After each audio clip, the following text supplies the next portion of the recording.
Michigan impressed last week against Minnesota. I don't think there's any doubt about that. And this is a team that was flying under the radar a little bit, right? Replacing their quarterback, replacing some pieces on the outside, like we just talked about.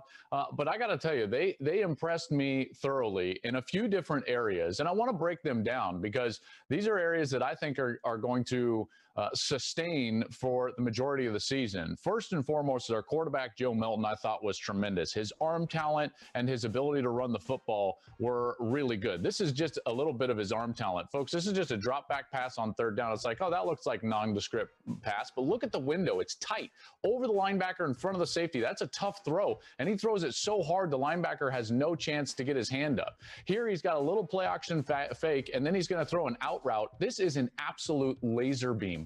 Watch as the wide receiver actually has to go up. This is Mike Sanders still, and he's got to basically like grab it before it goes over his head because he's throwing that ball so hard. It's accurately thrown. Great job getting the foot down, and it's there. And then he also has the ability to hurt you with his feet.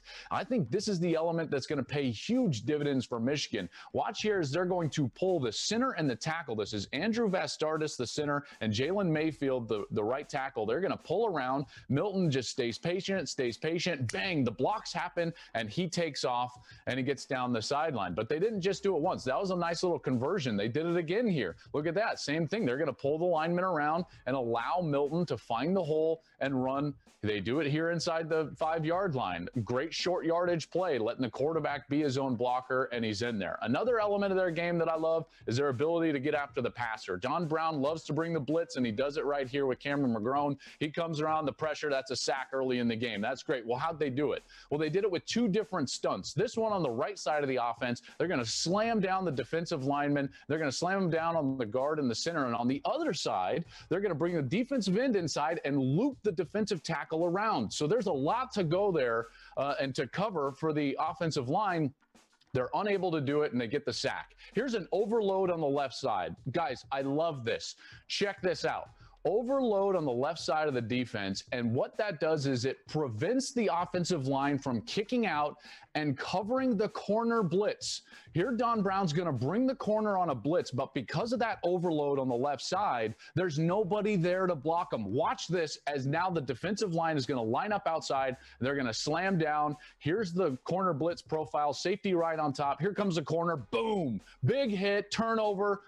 And it's a touchdown for Michigan going the other way. And there was no chance for Minnesota because of the alignment there of Michigan. Now, late in the game, what do you need? You need a great individual pass rusher, and they've got that with Kwity Paye. He almost gets there. Then Carlo Kemp cleans it up. That's on first down. What happens on second down? This is the fourth quarter, folks. Now he moves around, right? Now he's going to work on a guard. Look at that move. He's just going to club his hands down. Perfect pass rushing ability, and he gets to the quarterback. That's on second down with this. Boom! Just clubs his hands down, and he's right in Tanner Morgan's face. Now on third down, this is all the same series. Third down, what happens? Well, they move him out to left defensive end, and what does he do? The same move on a tackle. Watch this from a different angle. Paye is going to come up and bam, slap the arms down. He gets around, flips his hip, and gets to the quarterback. So they set up the game early in the game with great stunts and pressures in order to pressure Tanner Morgan. And then late in the game, an individual pass rusher is there to close things out. So they've got a great quarterback with good arm talent, the ability to run,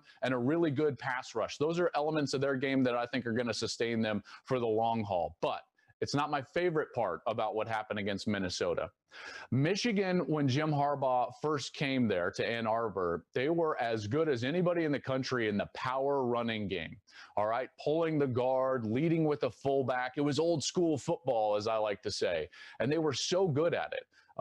They bludgeoned people. And by the way, he did this with the 49ers, and he did this with Stanford. I mean, they were as good as anybody or just running the football regardless of what defense was in. But you can only do that if you've got great tight ends and more specifically, a great H-back or fullback.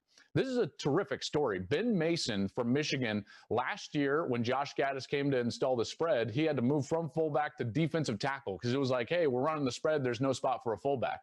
Well, this year they've adjusted and they said, we're going to run power schemes in the run game.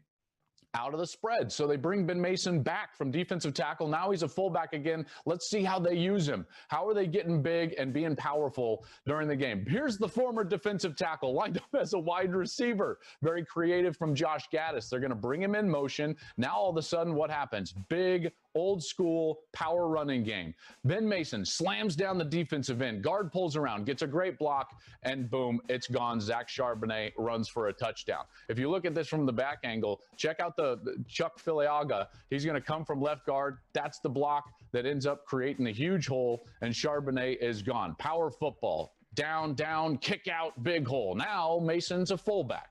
What's he going to do? Check out this. The kick out of the offensive line, guard pulls, boom, kicks out the end. And guess what Ben Mason does? Watch this block, guys. Here he is, and he's just going to lead up, and he's just like, wham. He just destroys the linebacker.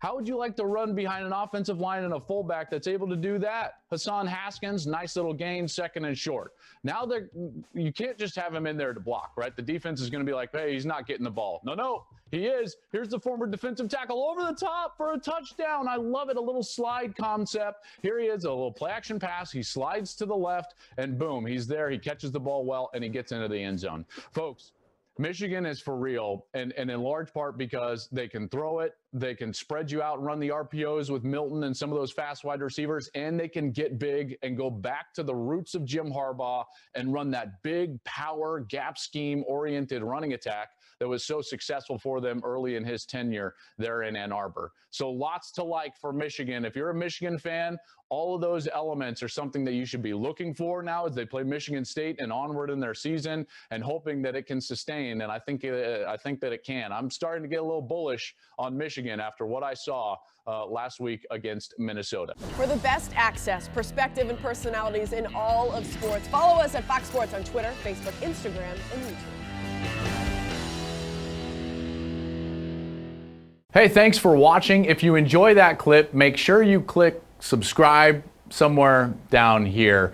From game highlights to exclusive interviews and rankings, we've got everything you need as a college football fan right here. College Football on Fox.